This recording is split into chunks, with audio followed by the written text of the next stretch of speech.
5টার সময় প্রাইভেট পড়ে বাড়ি আসতেছিলাম, তখন গুলি লাগিয়েছে। স্বৈরাচারী প্রেসিডেন্ট শেখ হাসিনার নির্দেশে অনেক ভাই হাত হারাইছে, পা হারাইছে, চোখ হারাইছে। আমরা তার প্রতিবাদ জানানোর জন্য রাস্তায় নামছি আজকে। গুম খুম করে ক্ষমতা দীর্ঘায়িত করে আওয়ামী লীগ, নির্যাতনের ভয়াবহতা তুলে ধরেন ভুক্তভোগীরা, বিচারের আশ্বাস। যারা মামলা বাণিজ্য করছে, যারা চাঁদাবাজি করছে, যারা আওয়ামী লীগকে পুনর্বাসনের চেষ্টা করছে, তাদের বিরুদ্ধেও কিন্তু ছাত্র জনতা ঐক্যবদ্ধ আছে। গণ অভ্যুত্থানের পর ধস নেমেছে ভারতের আয় উপার্জনে, দেশবিরোধী সব চুক্তি বাতিলের দাবি, সম্পর্ক নতুন করে গড়ার দাবি। এবং আদানির যে লুটপাট তন্ত্র, তার বিরোধী একজন মানুষ হিসেবে আমি ডেফিনেটলি নিশ্চিতভাবে এই পদক্ষেপকে আমি সমর্থন ও সংহতি জানাই। বাইরে তোর 1 লাখ টাকা দিচ্ছি, তুই আমার নামটা বাদ দিয়ে দে। ঠিক আছে, তুই টাকা পয়সা নিয়ে আই। জুলাই অভ্যুত্থানের মামলা নিয়ে সাভার থানার এসআই লাখ টাকার বাণিজ্য, অস্বীকার রাজীব শিকদারের, প্রমাণ পেলে ব্যবস্থা।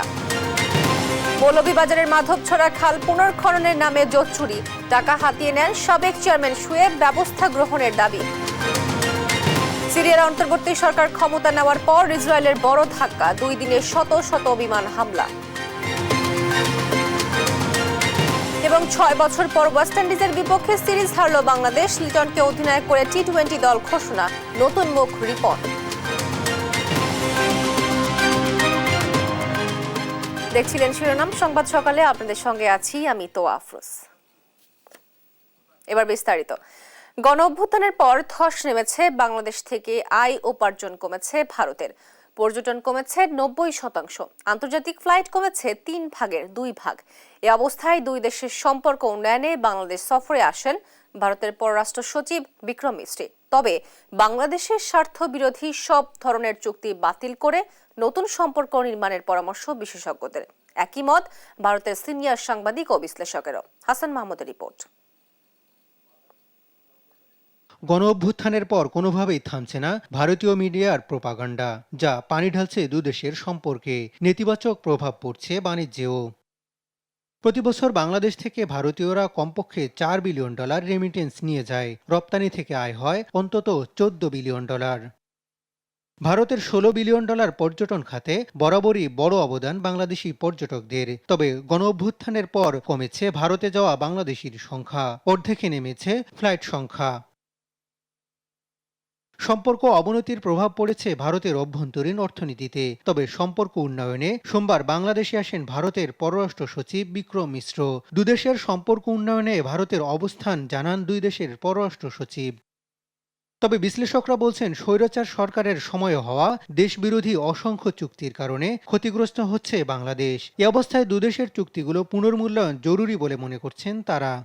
সবচেয়ে ভালো চুক্তি হচ্ছে সেটা যেটা দুই দেশের জন্য সুফল বয়ে আনবে, উইন উইন যেটাকে বলা হয়। অভিন্ন নদী পানি ডাইভার্ট করা নিয়ে অসন্তোষ আছে, আমাদের বর্ডার কিলিংস নিয়ে অসন্তোষ আছে, আমাদের অসম বিদ্যুৎ চুক্তি করা নিয়ে একটা অসন্তোষ আছে, আমাদের অসম ট্রানজিট চুক্তি করা নিয়ে একটা অসন্তোষ আছে। সার্বিকভাবে অসন্তোষটা গড়ে উঠেছে।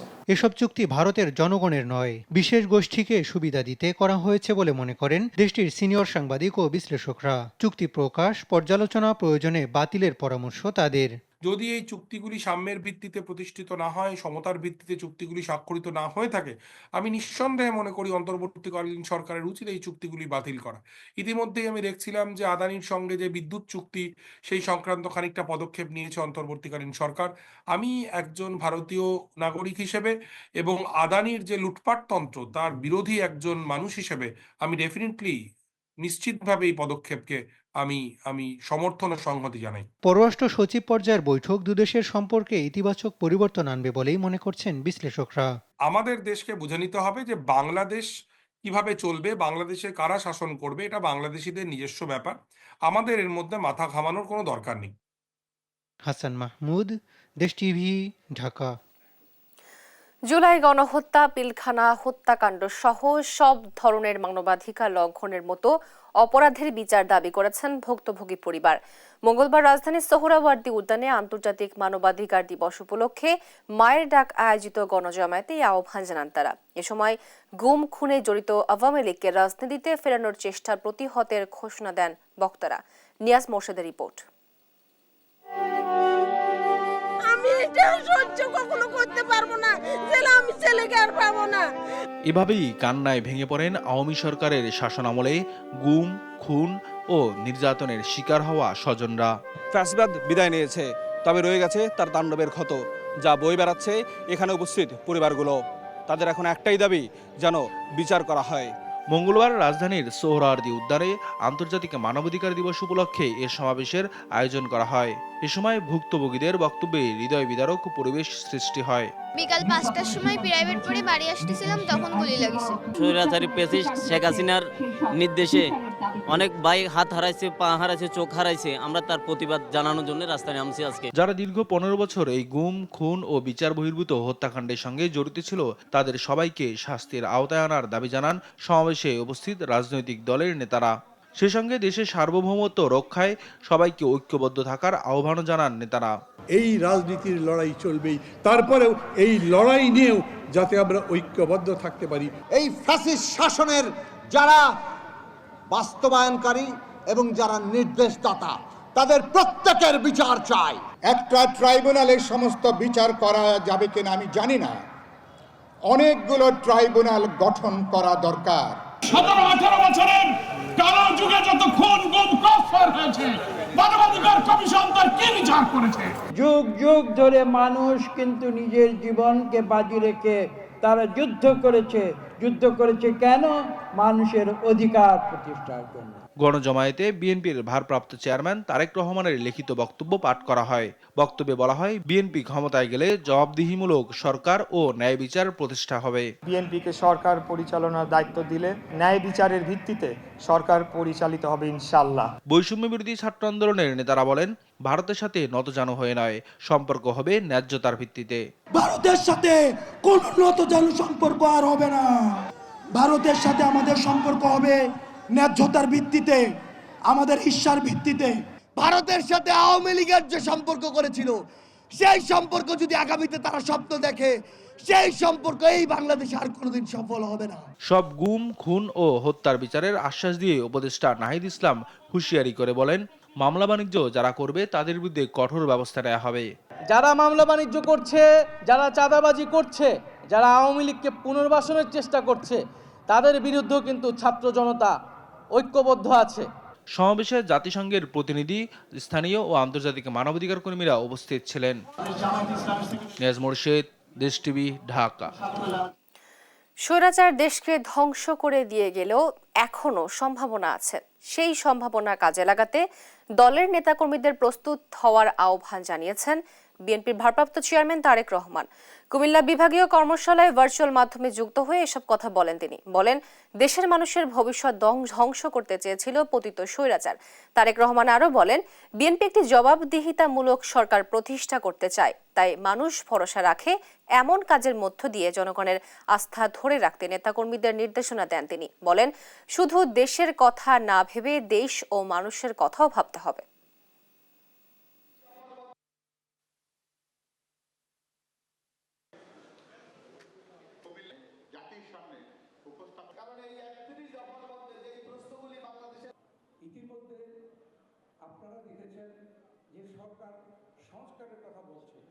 ভোট ডাকাতি, নিশিরাত, ডামি ভোট, এইগুলো যে দেশের কোনো ভালো কিছু করতে পারে না, এটি প্রমাণিত। আমরা চাই আগামী দিনে দেশে একটি জবাবদিহিতার সরকার শুরু হোক। স্বৈরাচার অনেক কিছু ধ্বংস করে দিয়ে গেছে, এই দেশের মানুষের ভবিষ্যৎ তারা ধ্বংস করে দিতে চেয়েছিল। এখনো সম্ভাবনা আছে এবং সেই সম্ভাবনাকে যদি বাস্তবায়ন করতে হয়, মানুষ বিএনপির দিকে তাকিয়ে আছে। মানুষের সেই প্রত্যাশা পূরণের জন্য আমাদের সর্বোচ্চ দিয়ে আমরা চেষ্টা করি। শুধু নিজের কথা ভাবলে হবে না, আসুন আমরা দেশ এবং মানুষের কথা ভাবি। মিথ্যা মামলা নিয়ে আমাদের বিশেষ আয়োজন।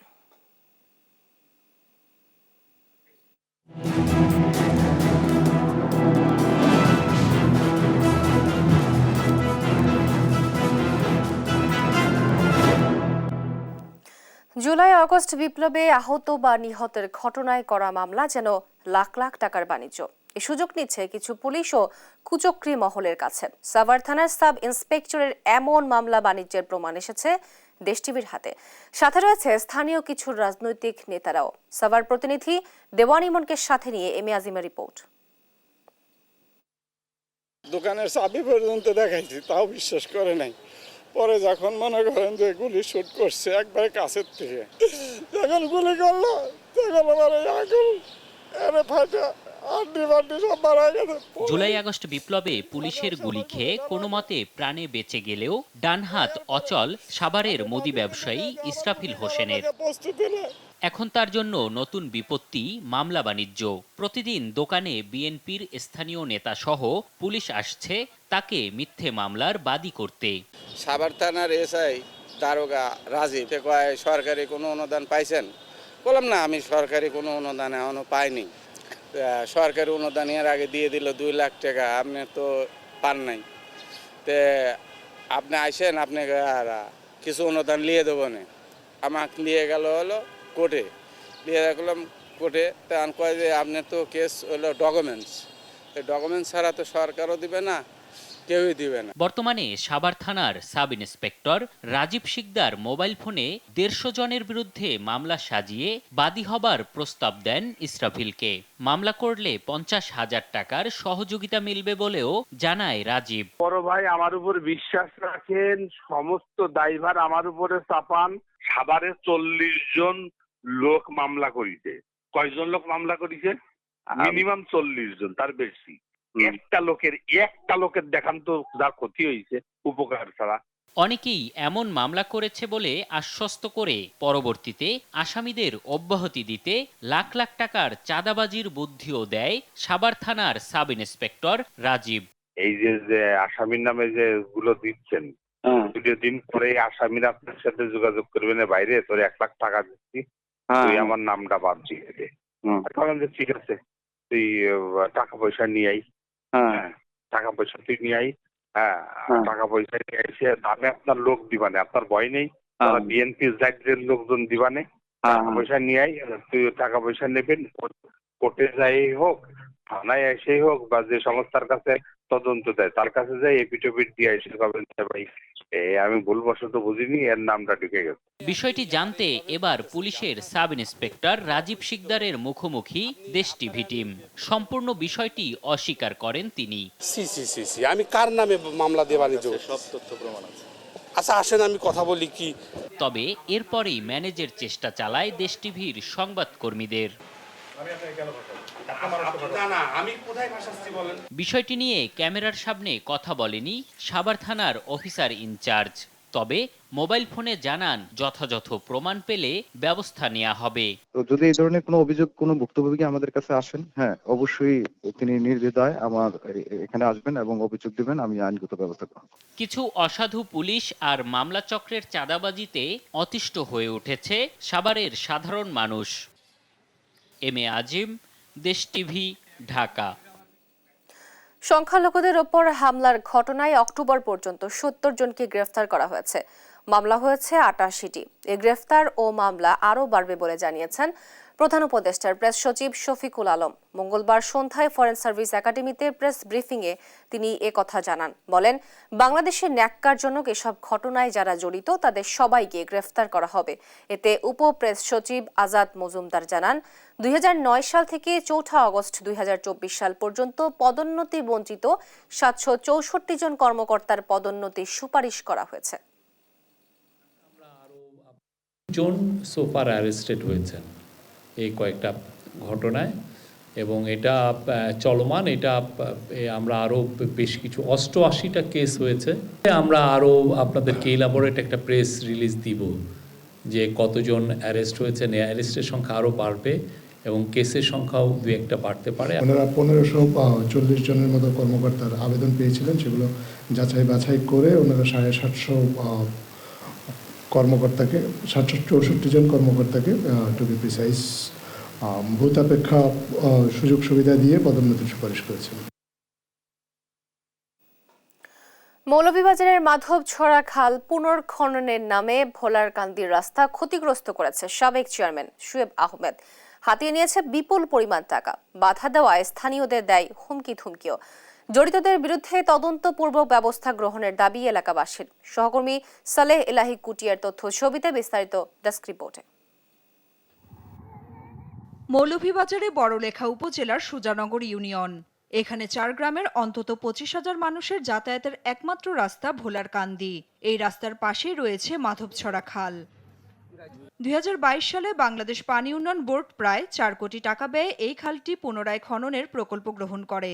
বাস্তবায়নের দায়িত্ব পান সাবেক বনমন্ত্রী শাহাবুদ্দিনের ভাগ্নে বড়লেখা উপজেলার সাবেক চেয়ারম্যান শোয়েব আহমদ। ক্ষমতার দাপটে নিয়মকে বৃদ্ধাঙ্গুলি দেখিয়ে শুরু হয় খাল খনন। সেই সাথে প্রকল্পটির আশপাশের সরকারি রাস্তা কেটে মাটি ও গাছ বিক্রি করা শুরু করেন তিনি। সে কাজে বাধা দিলে ঠিকাদার ও বিগত সরকারের প্রভাবশালী নেতারা এলাকাবাসীকে পুলিশের ভয় দেখায়। এদিকে বিপুল পরিমাণ মাটি কাটায় ধসে পড়েছে রাস্তা, মসজিদ ও কবরস্থানের সীমানা প্রাচীর। মারাত্মক ঝুঁকিতে বসতবাড়ি। এখন আমরা বাড়ি নাই, গন নাই, বাঙ্গিয়া নিচে গিয়েও এই স্থায়ী রাস্তারে খাটিয়া খান খননের কথা কইয়া রাস্তা খনন করিয়া অনেক টাকা হাতিয়ে নিয়েছেন। রাস্তার অপর পাশের কোনো জমি না কেটে ওনারা ওই পাশের মালিকদের কাছ থেকে লক্ষ লক্ষ টাকা ঘুষ খাইছে, আর অপর দিকে করছে কি রাস্তাটা মাঝামাঝি কেটে সম্পূর্ণ টাকা আত্মসাৎ করেছে। এখন জনগণ রাস্তা দিয়ে চলাফেরা করতে পারতেছে না। আমরা বহুত বাধা বিন্ন দিছি, এবার দিয়ে খুঁজিও না। গাছ আছেন গাছেন তোর মুরা সকালে তুললিছুন। এখন আমরা ডেলিভারি এগুলো গিলাইয়া যাওয়া করতাম পারি না, অথচ ঢাকা সিলেট একজন লাশ মারা গেলে অ্যাম্বুলেন্সে লইয়া যাওয়া করতাম পারি না, বাচ্চারা স্কুল মসজিদ যাইতে পারে না। সঠিক নিয়মে কাজ না করায় এত বড় প্রকল্পটি মানুষের কোনো কাজে আসেনি বলে জানান স্থানীয় জনপ্রতিনিধি।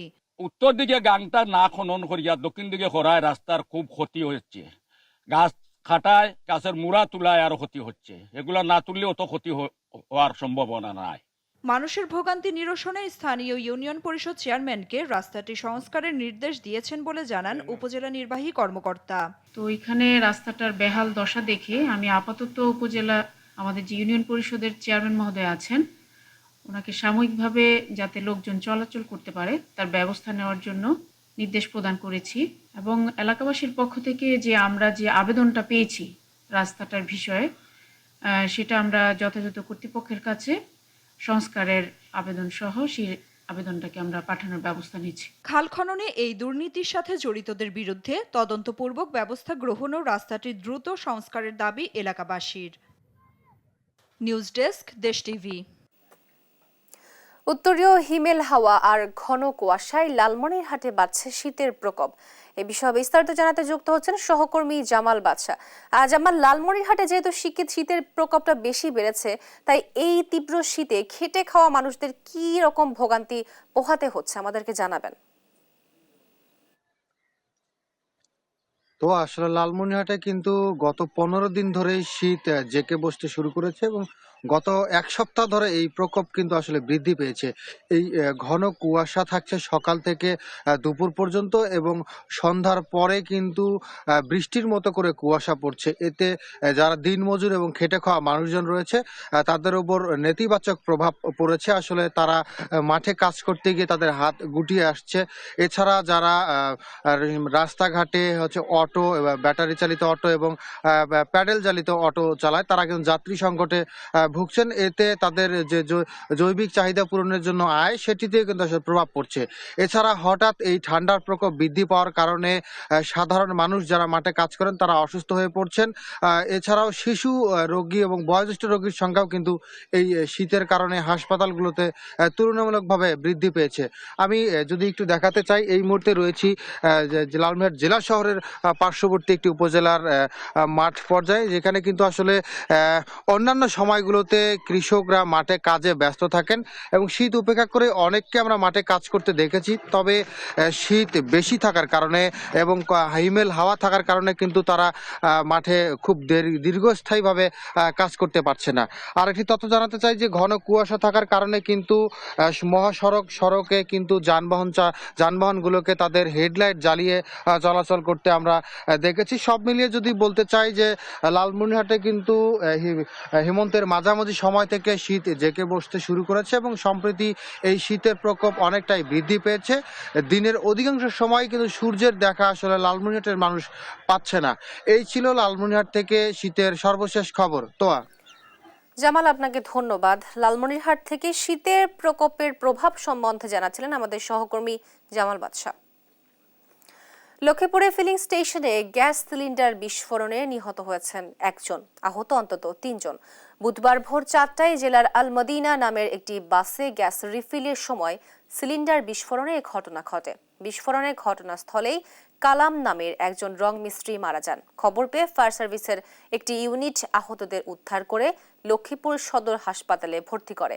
পরে অবস্থা আশঙ্কাজনক হওয়ায় তাদেরকে ঢাকা মেডিকেল কলেজে পাঠানো হয়।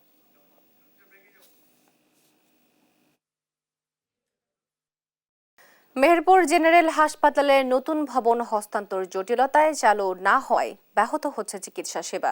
পুরাতন ভবনের বারান্দায় গাদাগাদি করে থাকতে হচ্ছে রোগীদের। এদিকে স্বাস্থ্য বিভাগ বলছে সেবা প্রদানের পরিবেশ তৈরি হয়নি নতুন ভবনে। অন্যদিকে গণপূর্ত বিভাগ বলছে নকশা অনুযায়ী সম্পন্ন হয়েছে ভবনের কাজ।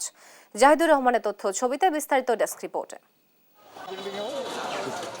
সাইনবোর্ডে 250 শয্যার হাসপাতাল হলেও আসল চিত্রটা একেবারেই ভিন্ন। এ পর্যন্ত একজন রোগীরও সেবা নেয়ার সুযোগ হয়নি মেহেরপুর জেনারেল হাসপাতালের নতুন এ ভবনে। 72 কোটি 50 লাখ টাকা ব্যয়ে নির্মিত হয় হাসপাতালের 8তলা ভবন। 2023 সালে ভবনটির উদ্বোধন করা হলেও নানা ত্রুটির অভিযোগ এনে হাসপাতালটিতে সেবা কার্যক্রম শুরু করছে না কর্তৃপক্ষ।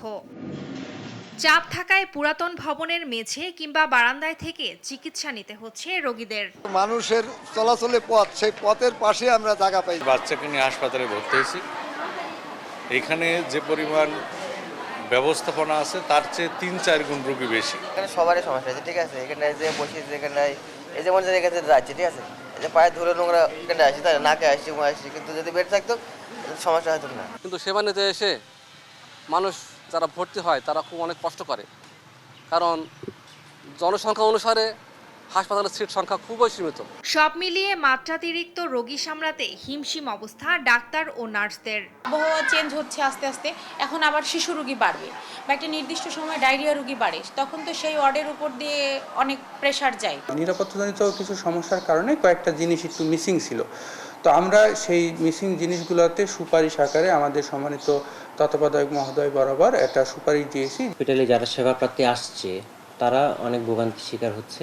আমরা বিশেষ করে তাদেরকে সিটে রাখতে পারছি না, কারণ আমাদের এই ভবনটা এখনো 100 শয্যার এবং আমাদের রোগী থাকে 350 থেকে 400, বাকি রোগীকে ফ্লোরিং করতে হবে। এদিকে নকশা অনুযায়ী কাজ সম্পন্ন করার দাবি জানিয়েছে গণপূর্ত বিভাগ। আমাদের নকশা অনুযায়ী এবং ডিজাইন অনুযায়ী কাজ কমপ্লিট, এবং শিডিউলে বা টেন্ডারে যা ছিল আমরা সেই অনুপাতে কাজ শেষ করেছি। উনি যে ত্রুটিগুলো আমাদের বলছে সে ত্রুটিগুলো আসলে আমাদের শিডিউল আমাদের ভিতর নাই। যেগুলো আমরা বিল দিয়েছি সে ধরনের কোনো ত্রুটি আমাদের নাই। বিল আমরা যে বিলগুলো দিয়েছিলাম। সব জটিলতা কাটিয়ে নতুন ভবন দ্রুত চালুর দাবি রোগীর স্বজন ও এলাকাবাসীর। নিউজ ডেস্ক, দেশ টিভি। ব্রাহ্মণবাড়িয়ার সদর উপজেলায় বাণিজ্যিকভাবে উৎপাদন করা হচ্ছে নানা জাতের শীতকালীন সবজির চারা। প্রতি বছর ভাদ্র থেকে মাঘ মাস পর্যন্ত চলে এই কার্যক্রম। চারার গুণগত মান ও ফলন ভালো হওয়ায় চাহিদাও ছড়িয়েছে দেশের বিভিন্ন প্রান্তে। মেহেদুনুর পরশের তথ্যচিত্রে ডেস্ক রিপোর্ট। ব্রাহ্মণবাড়িয়ার সদর উপজেলার বেহাইর গ্রামের বিস্তীর্ণ মাঠ জুড়ে উৎপাদন হচ্ছে নানা জাতের শীতকালীন সবজির চারা। আর্থিক সচ্ছলতার জন্য ভাদ্র থেকে মাঘ মাস পর্যন্ত চলে এই কর্মযজ্ঞ। চলতি শীত মৌসুম ঘিরে বাণিজ্যিকভাবে 40 হেক্টর জমিতে উৎপাদন হচ্ছে ফুলকপি, বাঁধাকপি, ব্রোকলি, টমেটো, লাউ, মরিচ সহ বিভিন্ন ফসলের উন্নত জাতের চারা। প্রকারভেদে 1000 পিস টমেটো চারা বিক্রি হয় 1800 থেকে 2000 টাকা, ফুলকপি 2000 থেকে 2500, মরিচ 2500 থেকে 3000, বেগুন ও বাঁধাকপি 1500 থেকে 2000 ও ব্রোকলি 2500 থেকে 3000 টাকা। তবে চারা বীজের দাম বেড়ে যাওয়ায় কমেছে লাভ। বীজের দামটা বাইরে জায়গা, প্রচুর পরিমাণ বাইরে জায়গা। অনেক সময় দেখা গেছে বীজের দামটা কম হইলে আমরা কিছু লাভবান হইতাম আর কি। যদি সরকারিভাবে আমাদেরকে আরো সহযোগিতা করতো আমরা হয়তো আরো একটু লাভবান হতে পারতাম। বীজের দামটা আগে কম আসলো, এখন বাইরে গেছে, তেমন একটা লাভবান নেই। গুণ, মান ও ফলন ভালো হওয়ায় দেশের বিভিন্ন প্রান্ত থেকে কৃষকরা ব্রাহ্মণবাড়িয়া আসেন সবজির চারা কিনতে। আমরা গ্রাম হইল সোহেলপুর, আমরা তো বীজ তৈরি করতে চারা তৈরি করতে পারি না, তারা চারা তৈরি করে, তারা আমরা কিনা নেওয়ান লাগে। বাড়ি সানপুর আইসি লুসুন্দি জেলাতে এই বাউন ভাইরা বিয়া হাইতে সারা দেই সারা হারা যেমন কয়া দিই মনে আমরা পাই। চারা উৎপাদন বাড়াতে সহজ শর্তে ঋণের পাশাপাশি কৃষকদের প্রযুক্তিগত প্রশিক্ষণের উদ্যোগ নেওয়া হবে বলে জানিয়েছেন কৃষি কর্মকর্তা। তারা যেন সহজ শর্তে কম সুদে তারা ঋণ পেতে পারেন, আমরা তালিকা করে ব্যাংকের সাথে যোগাযোগ করব এবং ব্যাংকে তাদের তালিকাটা প্রেরণ করব। তবে শুধু কথার কথা নয়, সবজি চারা উৎপাদন বাড়াতে সরকার প্রয়োজনীয় উদ্যোগ নেবে এমনটাই আশা কৃষকদের। নিউজ ডেস্ক, দেশ টিভি। সব ধরনের সুযোগ সুবিধা থাকা সত্ত্বেও 21 বছর ধরে পরিত্যক্ত ঠাকুরগাঁও কেন্দ্রীয় বাস টার্মিনাল, এতে চরম ভোগান্তিতে পড়েছেন সংশ্লিষ্ট পরিবহন শ্রমিক ও যাত্রীরা। কর্তৃপক্ষের উদাসীনতায় টার্মিনালটি এখন মাদক সেবীদের আড্ডাখানা। সহকর্মী শাকিল আহমেদের প্রতিবেদন, জানাচ্ছেন টুম্পা আফরোজ। ঠাকুরগাঁও দিনাজপুর মহাসড়কের পাশে 2003 সালে এলজিডির তত্ত্বাবধানে নির্মিত হয় ঠাকুরগাঁও কেন্দ্রীয় বাস টার্মিনাল। উদ্বোধনের পর থেকেই কর্তৃপক্ষের অব্যবস্থাপনার কারণে চালু হয়নি এটি। বর্তমানে মহাসড়কের পাশে অস্থায়ী কাউন্টার বসিয়ে টিকিট বিক্রি করছে পরিবহন সংশ্লিষ্টরা, অথচ টার্মিনালে সব ধরনের সুবিধা থাকা সত্ত্বেও তা ব্যবহার করা হচ্ছে না। যাত্রী ভোগান্তির পাশাপাশি মহাসড়কের পাশে বাস দাঁড় করিয়ে রাখায় বাড়ছে যানজট ও দুর্ঘটনা। আর 21 বছর পর টার্মিনালটি এখন মাদকসেবীদের আড্ডাস্থলে পরিণত হয়েছে। শীঘ্রই টার্মিনালটি চালুর দাবি জানান যাত্রী ও পরিবহন সংশ্লিষ্টরা।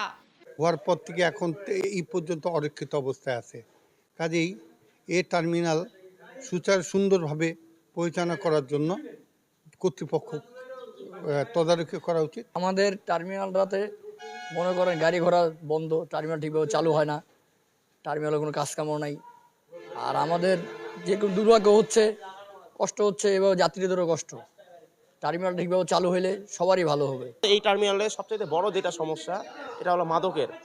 এমন কিছু কিছু গাড়ি আছে, এই গাড়িগুলোতে আপনি সবসময় দেখবেন যে মাদক সেবীদের আড্ডাখানা। ভিতরে মনে করে টার্মিনাল রাখলে ভালো হয় আর কি, আমাদের জন্য সুবিধা হয়। রাস্তায় মনে করে গাড়ি পার্কিং করি, এই অটো রিক্সা যায়, গাড়ি পাড়ে যায়, অনেক ঝুঁকিপূর্ণ হয় আর কি যাত্রীদের। সব সুযোগ সুবিধা থাকা সত্ত্বেও অব্যবস্থাপনায় দীর্ঘদিন পড়ে থাকা পরিত্যক্ত এই টার্মিনালের বিষয়ে কথা বলতে রাজি হয়নি মালিক পক্ষের কেউ।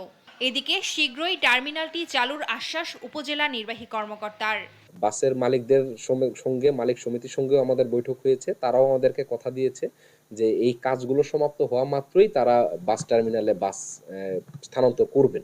আশা করি খুব দ্রুততার সঙ্গে কাজগুলো শেষ করে এই বাস টার্মিনালে আমরা পূর্ণভাবে বাস টার্মিনালটি চালু করতে পারবো। যাত্রী দুর্ভোগ, যানজট ও দুর্ঘটনা এড়াতে শীঘ্রই বাস টার্মিনালটি চালুর দাবি সংশ্লিষ্টদের। নিউজ ডেস্ক, দেশ টিভি। আন্তর্জাতিক খবর, সিরিয়ার নতুন অন্তর্বর্তীকালীন সরকার প্রধানমন্ত্রী হিসেবে নিয়োগ পেয়েছেন মোহাম্মদ আল বশির। 2025 সালের 1 মার্চ পর্যন্ত ক্ষমতায় থাকবে তার এই অন্তর্বর্তী সরকার। বিদ্রোহীদের 12 দিনের ঝোড়ো অভিযানে রাজধানী দামেস্ক দখল হওয়ার আগে 41 বছর বয়সী আল বশির বিদ্রোহীদের নেতৃত্বাধীন সালভেশন গভর্নমেন্ট পরিচালনা করছিলেন। আল বশিরের জন্ম 1983 সালে ইদলিবের জাবাল আল জাউইয়া শহরে। আলেপ্পো ইউনিভার্সিটিতে ইলেকট্রিক্যাল অ্যান্ড ইলেকট্রনিক্স ইঞ্জিনিয়ারিং বিভাগ থেকে লেখাপড়া সম্পন্ন করেন তিনি। এরপর শরিয়া ও আইন নিয়ে লেখাপড়া করেন ইদলিব ইউনিভার্সিটিতে। অন্তর্বর্তী সরকারের দায়িত্ব গ্রহণের পর সিরিয়ার ইতিহাসে প্রথমবারের মতো সবচেয়ে বড় বিমান হামলা চালিয়েছে ইসরায়েল। ইসরায়েলি সেনাবাহিনীর দাবি, গেল 48 ঘন্টায় সিরিয়ার শত শত বিমান হামলা চালায় দেশটি। আল জাজিরা জানায়, সিরিয়ার 48 ঘন্টার মধ্যে অন্তত 480 বার হামলা চালিয়েছে ইসরায়েল। হামলার এক ভিডিও প্রকাশ করে সেনাবাহিনীর দাবি, জঙ্গিবাদের উত্থান থেকে রক্ষার্থে সিরিয়ার অস্ত্র ভাণ্ডারগুলোতে এ হামলা চালানো হয়। ইসরায়েলের প্রতিরক্ষামন্ত্রী কাতোস জানায়, সিরিয়ার দক্ষিণাঞ্চলে একটি প্রতিরক্ষা অঞ্চল তৈরি করবে দেশটি।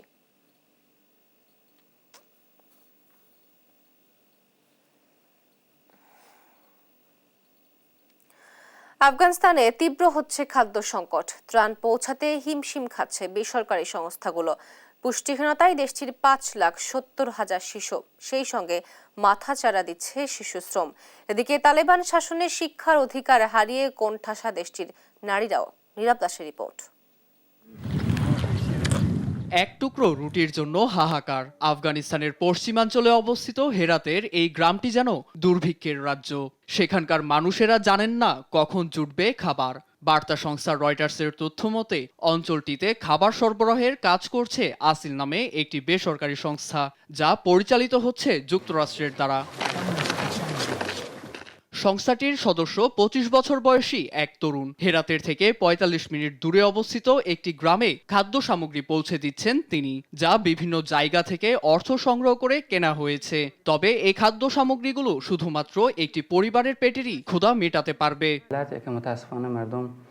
অর্থনৈতিক সংকটের মুখে দিন কাটছে আফগানিস্তানের মানুষগুলোর। শহর থেকে দূরে এই গ্রামের মানুষগুলোর কাছে পরিষ্কার খাবার এমনকি বিশুদ্ধ পানিও নেই। তাই আমরা যখনই খাবার নিয়ে যাই তখনই তারা ছুটে আসে। এতে তাদের চাপ সামাল দিতে হিমশিম খেতে হয় আমাদের। কিন্তু আমরা আসলে জানি এই চাপ ক্ষুধা নিবারণের জন্য। মানবিক এর সংকট কাটিয়ে উঠতে নিরন্তর কাজ করছে আন্তর্জাতিক ও বেসরকারি সংস্থাগুলো, কাজ করছে জাতিসংঘ। 2021 এবং 2022 সালের সংকট মোকাবেলায় জাতিসংঘ সহ আন্তর্জাতিক সংস্থাগুলো এই অঞ্চলে অনেক কাজ করেছে। এখনো যতটুকু সম্ভব সবাইকে সাথে নিয়ে কাজ করে চলেছে। খাদ্যের অভাবে প্রতিনিয়তই হাসপাতালে বাড়ছে রোগীর সংখ্যা। জাতিসংঘের ওয়ার্ল্ড ফুড প্রোগ্রামের তথ্য বলছে দেশটির প্রায় 5,70,000 শিশুই অপুষ্টিজনিত রোগে আক্রান্ত।